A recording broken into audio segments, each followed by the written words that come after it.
കേരളം ഒരു deep state ആണോ? ഇന്നത്തെ സംഭവവികാസങ്ങളുടെ പശ്ചാത്തലത്തിൽ നമ്മുടെ സംസ്ഥാനം RSSൻ്റെ ഒരു ഡീപ്പ് സ്റ്റേറ്റ് ആണ് എന്ന് പലരും പറയുന്നുണ്ട്. എന്താണ് ഡീപ്പ് സ്റ്റേറ്റ്? അങ്ങനെയെങ്കിൽ കേരളം ഒരു ഡീപ്പ് സ്റ്റേറ്റ് ആണോ? ഈ വിഷയങ്ങളാണ് ഇന്ന് നമ്മൾ സംസാരിക്കുന്നത്. ഒരു ഭരണകൂടം ചില നിക്ഷിപ്ത താൽപ്പര്യങ്ങൾക്ക് വേണ്ടി ഭരണത്തിനുള്ളിൽ മറ്റൊരു ഭരണം നടപ്പിലാക്കുന്നതിനെയാണ് ഡീപ്പ് സ്റ്റേറ്റ് എന്ന് പറയുക. ഇത് വളരെ രഹസ്യമായിട്ടായിരിക്കും. ഈ നിഗൂഢ ഭരണകൂടത്തിനകത്ത് കുറഞ്ഞ വ്യക്തികൾ മാത്രമാണ് കാര്യങ്ങൾ കൈകാര്യം ചെയ്യുക. സിൽബന്ദികൾ, ഉന്നത ഉദ്യോഗസ്ഥർ, ഭരണനിർവഹണ, നീതിന്യായ, നിയമപാലന സംവിധാനങ്ങൾ എല്ലാം ഈ ഉന്നതർക്ക് വഴിപ്പെടും. ജനാധിപത്യ വ്യവസ്ഥിതിക്കുള്ളിൽ ഭരണമേറുകയും എന്നാൽ ജനങ്ങളെ വിഭജിക്കുന്ന പ്രത്യയശാസ്ത്രം കൊണ്ടു നടക്കുകയും ചെയ്യുന്ന ഫാസിസ്റ്റ് ഭരണകൂടങ്ങളാണ് ഡീപ്പ് സ്റ്റേറ്റിനെ പ്രതിനിധാനം ചെയ്യുന്നവർ. ആ അർത്ഥത്തിൽ ഹിറ്റ്ലർ, മുസോളിനി, സ്റ്റാലിൻ ഇവരൊക്കെ ഡീപ്പ് സ്റ്റേറ്റ് നടപ്പിലാക്കിയവരാണ്. പ്രത്യക്ഷത്തിൽ ഈ കുറഞ്ഞ ആളുകൾ നിയമാനുസൃതമായി പെരുമാറും എങ്കിലും അവരെ നയിക്കുന്നത് ഡീപ്പ് സ്റ്റേറ്റിൻ്റെ അജണ്ടകളാണ്. അത് നടപ്പിലാക്കാൻ അവർ രാഷ്ട്രത്തിൻ്റെ താൽപ്പര്യങ്ങളെ തന്നെ ബലികഴിക്കും. ശത്രുക്കളുമായി അവിഹിത ചങ്ങാത്തം സ്ഥാപിക്കും. ആരെയും ഇല്ലായ്മ ചെയ്യും. കൃത്രിമ തെളിവുകൾ ഉണ്ടാക്കും. ഇതാണ് ഡീപ്പ് സ്റ്റേറ്റിൻ്റെ ഒരു ഘടന. എന്നാൽ ചില ഘട്ടങ്ങളിലെങ്കിലും ഇങ്ങനെയുള്ള ഭരണകൂടങ്ങൾ വൻ പ്രതിസന്ധിയിലകപ്പെടും. കൂടെയുള്ളവർ കൂടുമാറും. ഡീപ്പ് സ്റ്റേറ്റ് തകരുമ്പോൾ അതിലെ ആസൂത്രകർ തന്നെയായിരിക്കും രക്ഷപ്പെടാനാവാത്ത വിധം കുരുക്കിലകപ്പെടുക. അത്തരമൊരു പ്രതിസന്ധിയിലാണ് ഇന്ന് പിണറായി സർക്കാർ ഉള്ളത്. വർഷങ്ങളായി കേന്ദ്ര ഭരണകൂടവുമായി കേരളം ഒരു ഡീപ്പ് സ്റ്റേറ്റ് ബന്ധം കാത്തു സൂക്ഷിക്കുന്നുണ്ട്. പലർക്കും അതറിയാമെങ്കിലും കേരളത്തിൻ്റെ ക്രമസമാധാന ചുമതല സമ്പൂർണ്ണമായി ഈ ആപ്പിൽ അകപ്പെട്ടിരിക്കുന്നു എന്നത് ഏറെ ഞെട്ടലുളവാക്കുന്ന വാർത്തയാണ്. ADGP MR അജിത് കുമാർ നിശ്ചയിക്കുന്നിടത്താണ് ഇന്ന് കാര്യങ്ങൾ ഓരോന്നും നീങ്ങുന്നത് എന്ന് ഭരണകക്ഷിയിലെ പ്രമുഖ MLA PV അൻവർ വെളിപ്പെടുത്തുമ്പോൾ ഒന്നും ഉരിയാടാനാവാതെ അസ്തപ്രജ്ഞനായിരിക്കുന്ന ഒരു ആഭ്യന്തരമന്ത്രിയെയാണ് കേരളം ഇന്ന് കാണുന്നത്. സത്യത്തിൽ ഇന്ത്യയിൽ ഏറ്റവും കൂടുതൽ RSS ശാഖകൾ ഉണ്ടായിരുന്ന സംസ്ഥാനമാണ് കേരളം. ഇന്ന് 2ാം സ്ഥാനത്തോ 3ാം സ്ഥാനത്തോ വരും. അടിസ്ഥാന വോട്ടും RSSനുണ്ട്. എങ്കിലും MP-മാർ, MLA-മാർ ഇങ്ങനെ വലിയ വലിയ കാര്യങ്ങളൊക്കെ അവർക്ക് സ്വപ്നമായിട്ട് അവശേഷിക്കുകയായിരുന്നു. അങ്ങനെ ഇരിക്കുമ്പോഴാണ് 2016 പിണറായി മന്ത്രിസഭ അധികാരത്തിലേറുന്നത്. പിണറായി വിജയൻ 1996 മുതൽ 1998 വരെ വൈദ്യുതി മന്ത്രിയായിരിക്കുന്ന കാലഘട്ടത്തിൽ ഇടുക്കി ജില്ലയിലെ പള്ളിവാസൽ, ചെങ്കുളം, പന്നിയാർ എന്നീ ജലവൈദ്യുത പദ്ധതികളുടെ പുനരുദ്ധാരണത്തിന് വേണ്ടി SNC ലാവ്ലിൻ എന്ന കനേഡിയൻ കമ്പനിയുമായി ഒപ്പിട്ട കരാർ വഴി സംസ്ഥാനത്തിന് 375 കോടി രൂപയാണ് നഷ്ടമുണ്ടാക്കിയിരിക്കുന്നത് എന്ന് ഒരു CBI നയിക്കുന്നൊരു അഴിമതി കേസ് സുപ്രീം കോടതിയിൽ നിലനിൽക്കുന്നുണ്ട്. ഇതിലാണ് അമിത് ഷാ പിടിമുറുക്കിയത്. അതോടെ BJPയുടെ തോഴനായ മുൻ DGP രമൺ ശ്രീവാസ്തവയെ പോലീസ് സേനയുടെ ഉപദേശകനായി കേന്ദ്രം നിർദ്ദേശിക്കുകയും അല്ലെങ്കിൽ അമിത് ഷാ നിർദ്ദേശിക്കുകയും പിണറായി അതിന് അംഗീകാരം കൊടുക്കുകയും ചെയ്തു. ആരാണ് രമൺ ശ്രീവാസ്തവ? എനിക്ക് മുസ്ലിം ബാസ്റ്റാർഡ്സിൻ്റെ ശവം വേണം എന്ന് 1991 ഡിസംബർ 15 പാലക്കാട്ടെ പുതുപ്പള്ളി തെരുവിൻ സിറാജുന്നിസ എന്ന 11 വയസ്സുകാരി കൊല്ലപ്പെടാൻ കാരണമായ ആഹ്വാനം പുറപ്പെടുവിച്ച തികഞ്ഞ വർഗീയവാദിയായ ഒരു ഓഫീസറാണ് രമൺ ശ്രീവാസ്തവ. ഈ രമൺ ശ്രീവാസ്തവയെയാണ് പോലീസിൻ്റെ ഉപദേശകനായി വെച്ചത്. അതോടൊപ്പം ഗുജറാത്തിലെ ആഭ്യന്തരമന്ത്രി ആയിരിക്കുന്ന കാലഘട്ടത്തിൽ ഏറ്റുമുട്ടൽ കൊലകളിൽ അമിത് ഷാജിക്ക് ക്ലീൻ ചിറ്റ് നൽകിയ പോലീസ് ഓഫീസറായ ലോക്നാഥ് ബെഹ്റ, ആ ലോക്നാഥ് ബെഹ്റയെയാണ് സംസ്ഥാനത്തിൻ്റെ ഏറ്റവും ഉന്നതമായ ഡെപ്യൂട്ടി ജനറൽ ഓഫ് പോലീസ് ആയി നിയമിച്ചത്. ബെഹ്റ വിരമിച്ച ശേഷം MR അജിത് കുമാറിനെ ADGP പോസ്റ്റിൽ നിയമിച്ചു. ഈ 2016 മുതൽ ഇതുവരെയുള്ള പോലീസ് നിയമനങ്ങളുടെ കാര്യമാണ് സൂചിപ്പിച്ചത്. ചുരുക്കത്തിൽ പിണറായി അധികാരമേറ്റത് മുതൽ RSS ആണ് കേരളത്തിലെ പോലീസിനെ നിയന്ത്രിക്കുന്നത് എന്ന് ചുരുക്കം. കേന്ദ്രവുമായുള്ള ഈ അവിശുദ്ധ ചങ്ങാത്തം കൂടുതൽ അപകടങ്ങളിലേക്ക് പിണറായി വിജയനെ നയിച്ചു.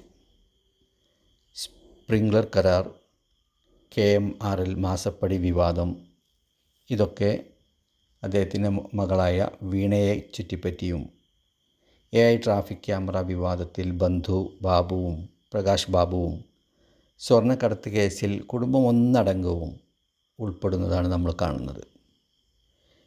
പിണറായിയെ രക്ഷിക്കാൻ 30-ലധികം തവണയാണ് ലാവ്ലിൻ കേസ് സുപ്രീം കോടതി വിധി പറയാതെ മാറ്റിവെച്ചത്. ഇതൊക്കെ നടക്കുന്ന സമയത്ത് തന്നെ സെക്രട്ടേറിയറ്റിലെയും തൻ്റെ ഓഫീസിലെയും കാര്യങ്ങൾ നിയന്ത്രിക്കുവാൻ വേണ്ടി പാർട്ടിയിൽ കടുത്ത അച്ചടക്കത്തിന് വിധേയനായ P. ശശിയെയാണ് അദ്ദേഹം ചുമതലയേൽപ്പിച്ചത്. P. ശശിയും KK രാഗേഷും ഈ ഡീപ്പ് സ്റ്റേറ്റിൻ്റെ ആഴവും പരപ്പും വർദ്ധിപ്പിക്കുവാൻ ഉപകരിച്ചു എന്ന് പറയാം. അതിലെ തന്നെ ഒരംഗമായിരുന്നു കോൺഗ്രസിൽ നിന്നും അക്കരപ്പച്ച തേടിപ്പോയ പണക്കാരനായ PV അൻവർ MLA. അദ്ദേഹം ഇപ്പോൾ വിളിച്ചു പറഞ്ഞുകൊണ്ടിരിക്കുന്ന ചില അപ്രിയ സത്യങ്ങളാണ് ആരും മൂക്കത്ത് വിരൽ വെച്ച് പോകുന്ന സംസ്ഥാനത്തിൻ്റെ ഉള്ളറ രഹസ്യങ്ങളിലേക്ക് വഴി തുറന്നത്. അതിൽ ചിലത് ദൂരവ്യാപകമായ പ്രത്യാഘാതങ്ങൾ ഉണ്ടാക്കുന്നതാണ്, ഒരു സംശയവും വേണ്ട. വിശേഷിച്ചും ആഭ്യന്തര വകുപ്പുമായി ബന്ധപ്പെട്ട കാര്യങ്ങൾ. 1993 സെപ്റ്റംബർ 6 താനൂരിൽ RSS പ്രവർത്തകൻ പറമ്പാട്ട് സുഖുവിൻ്റെ ഇരുനില വീട്ടിലൊരു സ്ഫോടനം നടന്നു. ബോംബ് നിർമ്മാണ വിദഗ്ധൻ തിരുവനന്തപുരം ശ്രീകാര്യം സ്വദേശി വട്ടച്ചിറ ശ്രീകാന്ത് ഈ ബോംബ് സ്ഫോടനത്തിൽ കൊല്ലപ്പെട്ടു. സുഖുവിൻ്റെ മകൻ ബാബു, വടക്കമ്പാട്ട് കോരൻ്റെ മകൻ വേലായുധൻ എന്നിവർക്ക് ഗുരുതരമായി പരിക്കുപറ്റി. വീടിൻ്റെ മേൽക്കൂര തകർന്നു. ഈ സംഭവത്തെക്കുറിച്ച് അന്നത്തെ മലപ്പുറം SP ഉമ്മൻ കോശി പറഞ്ഞത്, മലപ്പുറം ജില്ലയെ ദൈവം രക്ഷിച്ചു, അല്ലെങ്കിൽ മലപ്പുറം ജില്ല വർഗീയ കലാപത്തിൽ കത്തി അമരുമായിരുന്നു എന്നാണ്. ഈ ബോംബ് നിർമ്മിച്ചത് എന്തിനാണെന്നറിയോ? ശ്രീകൃഷ്ണ ജയന്തി ശോഭയാത്രക്ക് നേരെ എറിയാൻ നിർമ്മിച്ച ബോംബാണ്. അത് പൊട്ടിയിട്ടില്ലായിരുന്നുവെങ്കിൽ എന്താകുമായിരുന്നു അവസ്ഥ ഒന്ന് ആലോചിച്ച് നോക്കുക. 2017 ജനുവരിയിലും 2017 മെയ്യിലും മലപ്പുറത്തെ വാണിയമ്പലത്തും അതുപോലെ തന്നെ നിലമ്പൂർ പൂക്കോട്ടും പാടത്തെ ക്ഷേത്രത്തിലും വിഗ്രഹങ്ങൾ തകർക്കപ്പെടുന്നുണ്ട്. ഇത് വലിയ വിഷയമായി. രണ്ടിൻ്റെയും പിന്നിൽ മുസ്ലിം തീവ്രവാദികളാണെന്ന് ആരോപിച്ചുകൊണ്ട് തെരുവിൽ പ്രകടനങ്ങളും പ്രതിഷേധ യോഗങ്ങളൊക്കെ സംഘടിപ്പിച്ചു. ദേശീയ തലത്തിലും വലിയ വാർത്തകളുണ്ടായി. എന്നാൽ പോലീസിൻ്റെ സാന്ദർഭികമായ ഇടപെടൽ കാരണം പ്രതി പിടിക്കപ്പെട്ടു. അതും തിരുവനന്തപുരം കവടിയാർ സ്വദേശി രാജാറാം മോഹൻദാസ് പോറ്റി എന്ന RSSകാരൻ. എന്നാൽ BJPയുടെ അഖിലേന്ത്യാ നേതാവ് സുബ്രഹ്മണ്യ സ്വാമി, മനേകാ ഗാന്ധി, കർണാടകയിലെ BJP MP ശോഭ കരഞ്ചലാന അടക്കമുള്ള പ്രമുഖരൊക്കെ മലപ്പുറത്ത് ഹിന്ദുക്കൾ പീഡിപ്പിക്കപ്പെടുകയാണ് എന്ന് നിരന്തരം ആരോപിച്ചു. രാജ്യത്തിന് ഏറ്റവും കുറ്റകൃത്യങ്ങൾ അരങ്ങേറുന്ന ജില്ലയാണ് മലപ്പുറം. ആയതിനാൽ പട്ടാള ഭരണത്തിന് കീഴിൽ കൊണ്ടുവരണമെന്ന് സുബ്രഹ്മണ്യ സ്വാമി പലകുറി ആവശ്യപ്പെട്ടു. ഇതിന് മതിയായ തെളിവുകൾ വേണമല്ലോ. ഈ തെളിവുകൾ ഉണ്ടാക്കുവാൻ അജിത് കുമാറിൻ്റെ, അതായത് MR അജിത് കുമാറിൻ്റെ വിശ്വസ്തനായ സുജിത് ദാസ് IPSനെയാണ് ചുമതലയേൽപ്പിച്ചത്. 2021 അദ്ദേഹം മലപ്പുറത്തിൻ്റെ SP ആയി നിയോഗിക്കപ്പെടുകയാണ്. അദ്ദേഹം വരുന്നതിൻ്റെ ഏതാനും വർഷങ്ങൾക്ക് മുമ്പുള്ള മലപ്പുറത്തിൻ്റെ കേസ് ഹിസ്റ്ററി നമുക്കൊന്ന്, അല്ലെങ്കിൽ കേസ് രജിസ്റ്റർ ഒന്ന് പരിശോധിക്കാം. 2017, 18, 19, 20 വർഷങ്ങളിൽ മലപ്പുറത്ത് ഒരു വർഷം ശരാശരി 12,000 കേസുകളാണ് ഉണ്ടായിരുന്നത്. 12,330 എന്ന് പറയാം. സുജിത് ദാസ് 3 വർഷം കൊണ്ട് അതിനെ 40,000 മാറ്റി. പടിപടിയായി ഉയർത്തിക്കൊണ്ട് 40,000 കേസുകളിലേക്ക് എത്തിച്ചു. ഇതിൽ 82% സുമോട്ടോ കേസുകളാണ്, പോലീസ് സ്വമേധയായി എടുക്കുന്ന കേസുകൾ. കള്ളക്കേസുകൾ എന്നർത്ഥം. എങ്ങനെയാണ് ഇത്തരം കള്ളക്കേസുകൾ ഉണ്ടാക്കുന്നത് എന്ന് PV അൻവർ MLAയും കേസുകളിൽ കുടുങ്ങിയ പല നിരപരാധികളും ഇതിനോടകം പറഞ്ഞു കഴിഞ്ഞു. മലപ്പുറത്ത് 3.5 വർഷമാണ് സുജിത് ദാസ് SP ആയിട്ട് നിന്നത്. ഒരു ജില്ലയിലും ഒരു SPയും ഇത്രയും കാലം സർവീസിലുണ്ടായിരുന്നില്ല. ഈ സുജിത് ദാസ് SP ആകുന്നതിന് മുമ്പ് കോഴിക്കോട് എയർപോർട്ട്, കരിപ്പൂർ എയർപോർട്ടിൻ്റെ ചുമതലയുള്ള കസ്റ്റംസ് ഓഫീസറായിരുന്നു. ഈ കാലയളവിൽ 150ലധികം സ്വർണ്ണക്കടത്തുകൾ അദ്ദേഹവും സംഘവും MR അജിത് കുമാറിൻ്റെ പ്രത്യേകമായ നിർദ്ദേശപ്രകാരം എയർപോർട്ടിനകത്ത് വെച്ചല്ല, എയർപോർട്ടിന് പുറത്ത് വെച്ചുകൊണ്ട് പിടികൂടുകയും തൊണ്ടി മുതലിൽ പകുതിയും അടിച്ചു മാറ്റുകയും ചെയ്തു എന്നാണ് കേൾക്കുന്നത്. സുജിത് ദാസിൻ്റെ കീഴിൽ ഡാൻസാഫ് എന്ന പേരിൽ ഒരു ലഹരി വിരുദ്ധ സ്ക്വാഡ് പ്രവർത്തിച്ചിരുന്നു. ഇത് അനധികൃതവും പോലീസ് ഗുണ്ടാ സംഘവുമായിരുന്നു. ഇവർ ലഹരി മാഫിയകളുമായിട്ട് കണക്റ്റഡായിരുന്നു. ലഹരി മാഫിയകളിൽ നിന്നും ലഹരി വസ്തുക്കൾ വാങ്ങിയിരുന്നു എന്നതിൻ്റെ തെളിവുകളാണ് ഇപ്പോൾ പുറത്ത് വന്നുകൊണ്ടിരിക്കുന്നത്. ചെക്ക് പോസ്റ്റിലൂടെ ലഹരി കടത്തിവിടുവാൻ മാഫിയകൾക്ക് പോലീസ് വാഹനത്തിൻ്റെ നെയിം ബോർഡുകൾ തന്നെ ഡാൻസാഫ് കൊടുത്തിരുന്നു എന്നാണ് മനസ്സിലാക്കാൻ കഴിയുന്നത്. ഡാൻസാഫിൻ്റെ കയ്യിലെത്തുന്ന ഈ ലഹരി വസ്തുക്കൾ ഉപയോഗിച്ചുകൊണ്ട് പല നിരപരാധികളെയും മലപ്പുറം ജില്ലയിൽ അവർ വേട്ടയാടിയിട്ടുണ്ട്. ചിലരെ അവർ കൊന്നു തള്ളിയിട്ടുണ്ട്. ഇപ്പോൾ ചേളാരിയിലെ താമിർ ജിഫ്രിയുടെ കസ്റ്റഡി മരണം, എടവണ്ണയിലെ റിദാൻ ബാസിലിൻ്റെ കൊല, മലപ്പുറം ASI ആയിരുന്ന ശ്രീകുമാറിൻ്റെ ആത്മഹത്യ അടക്കമുള്ള നിരവധി കേസുകൾ സുജിത് ദാസും ഡാൻസാഫും പങ്കുള്ളതായി ആരോപണം വന്നു കഴിഞ്ഞു. വ്യാജ പുരാവസ്തു വിൽപ്പനക്കാരൻ മോൺസൺ മാവുങ്കലുമായിട്ട് സുജിത് ദാസിനുള്ള ബന്ധവും പ്രത്യേകം ശ്രദ്ധിക്കേണ്ടതാണ്.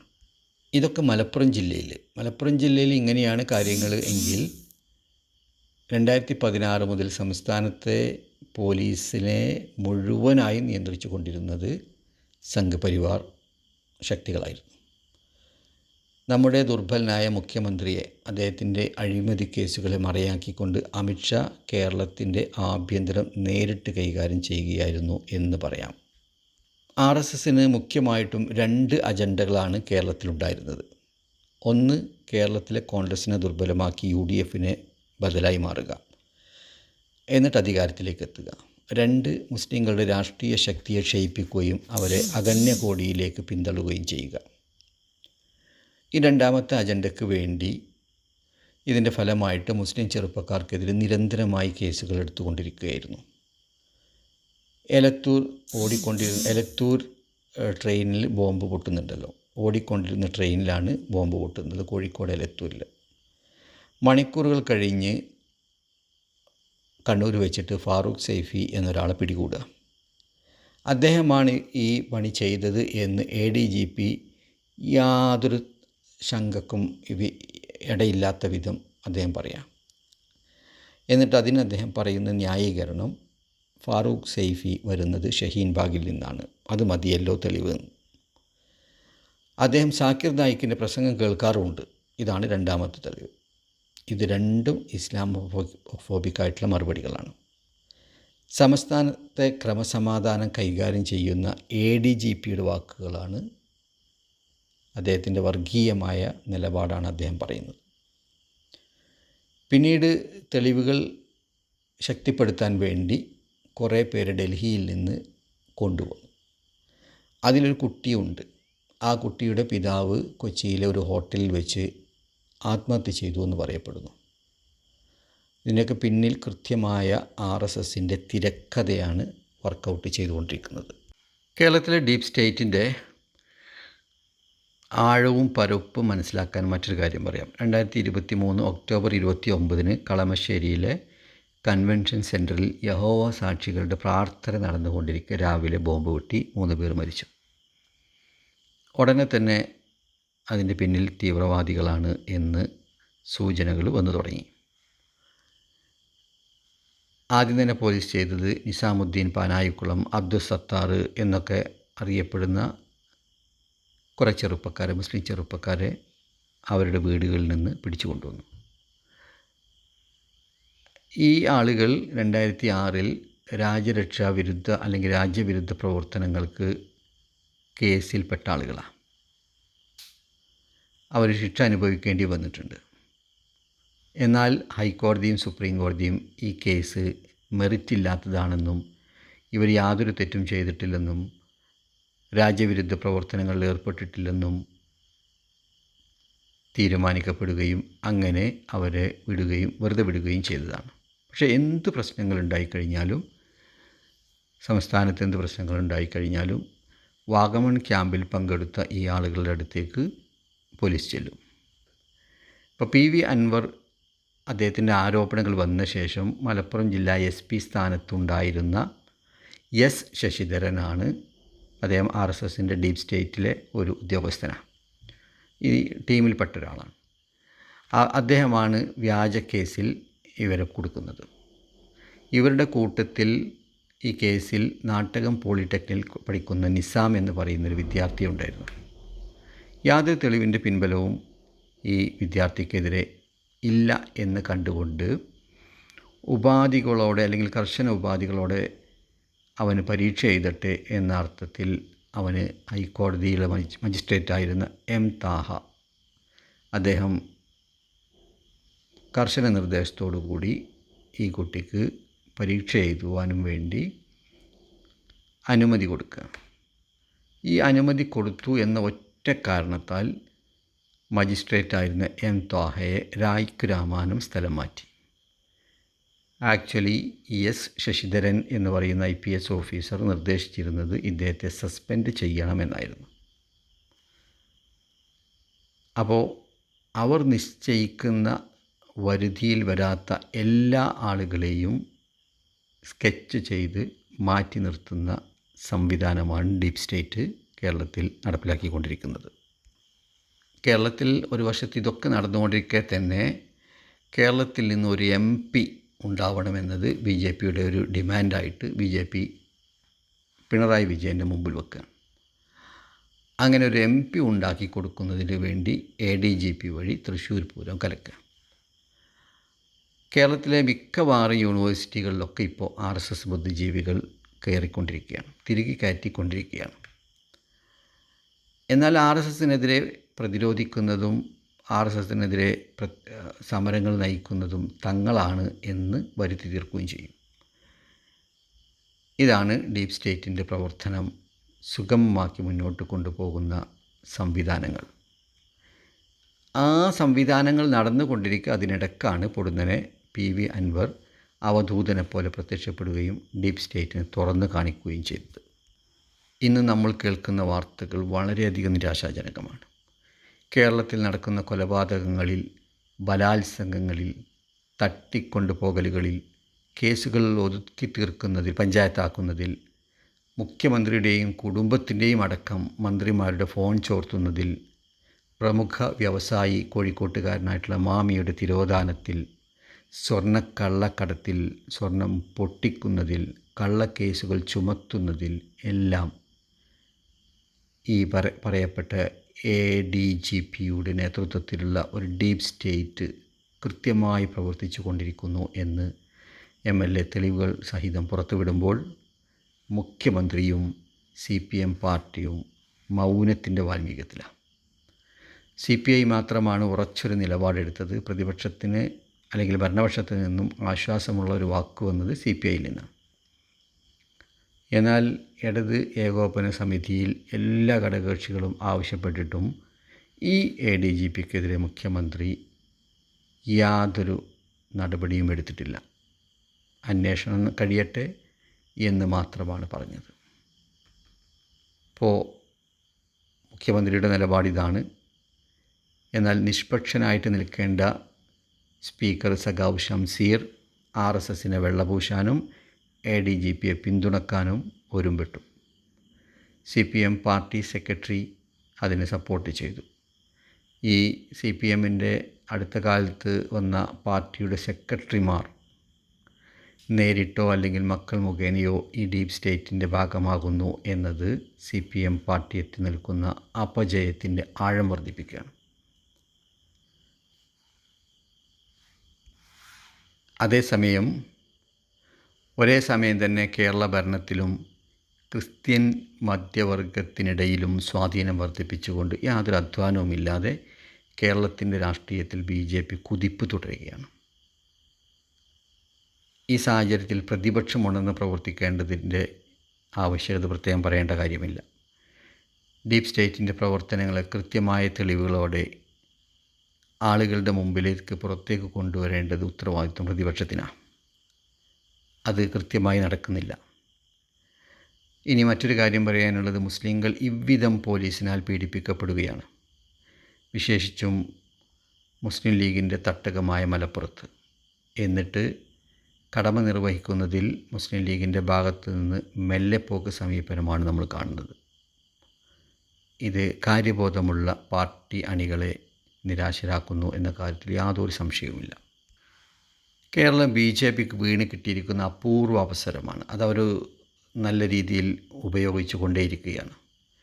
ഇതിനെതിരെ കേരളത്തിൻ്റെ മനസ്സാക്ഷി ഉണർന്നെണീക്കുക തന്നെ വേണം.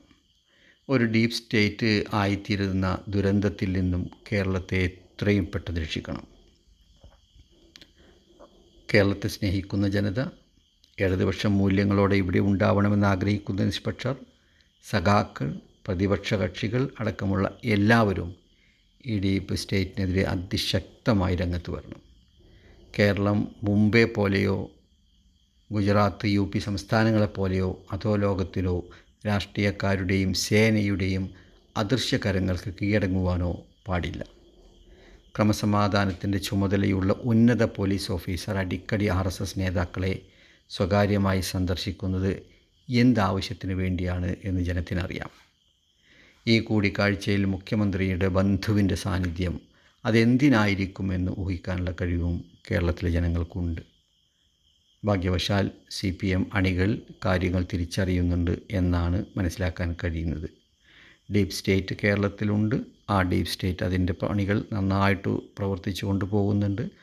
അതിന് തടയിടുക എന്ന ഉത്തരവാദിത്വം അൻവർ വഴി കേരളത്തിലെ ജനങ്ങളുടെ മുമ്പിലേക്ക് എത്തുന്നത് സ്വാഗതാർഹമാണ്. തീർച്ചയായിട്ടും ജനങ്ങളെല്ലാവരും ഇക്കാര്യത്തിൽ തികഞ്ഞ ജാഗ്രത പുലർത്തണമെന്നാണ് എനിക്കും അഭ്യർത്ഥിക്കുവാനുള്ളത്.